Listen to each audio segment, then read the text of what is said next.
তাদের বিরুদ্ধে ষড়যন্ত্র করে তাদেরকে বাধ্য করা হচ্ছে, তাদেরকে পদত্যাগে বাধ্য করার চেষ্টা করা হচ্ছে। 5 মাসের মাথায় যে অভূতপূর্ব জনসাড়া ফেলেছে, ইনশাআল্লাহ আগামীর সংসদে, আগামীর বাংলাদেশে জাতীয় নাগরিক পার্টির জয় জয়কার হবে। আমাদের এই 2 জন ছাত্র উপদেষ্টা আমাদের জাতীয় নাগরিক পার্টির কেউ নয়, কিন্তু তারা গণ অভ্যুত্থানের প্রতিনিধি। গণ অভ্যুত্থানকে শক্তিশালী করতে, গণ অভ্যুত্থানের আকাঙ্ক্ষা বাস্তবায়নে তারা অন্তর্বর্তী সরকারে রয়েছে। তাদের বিরুদ্ধে ষড়যন্ত্র করে তাদেরকে বাধ্য করা হচ্ছে, তাদেরকে পদত্যাগে বাধ্য করার চেষ্টা করা হচ্ছে। এই সকল ষড়যন্ত্রকে আপনারা রুখে দিবেন।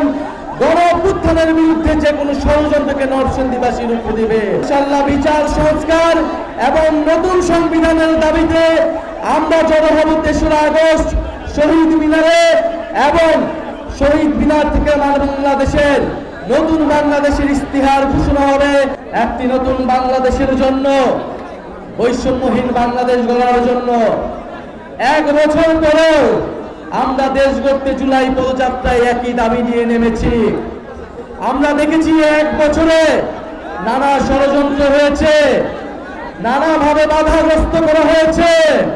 সংস্কার কার্যক্রমকে এগিয়ে নিয়ে যেতে দেওয়া হয়নি, নতুন সংবিধানকে প্রতিষ্ঠা করতে দেওয়া হয়নি, ফ্যাসিস্টের রাষ্ট্রপতি চুপ্পুকে অপসারণ করতে দেওয়া হয়নি, আমাদের ঘোষণাপত্র দেওয়া হয় নাই, আমরা এই কিছুই বলি নাই, আমরা কোন দাবি থেকে সরে আসি নাই। আমরা সংগঠিত হচ্ছি, আমরা সংগঠিত হয়ে আবারও আপনাদের এই দাবি আদায় করে ছাড়বো।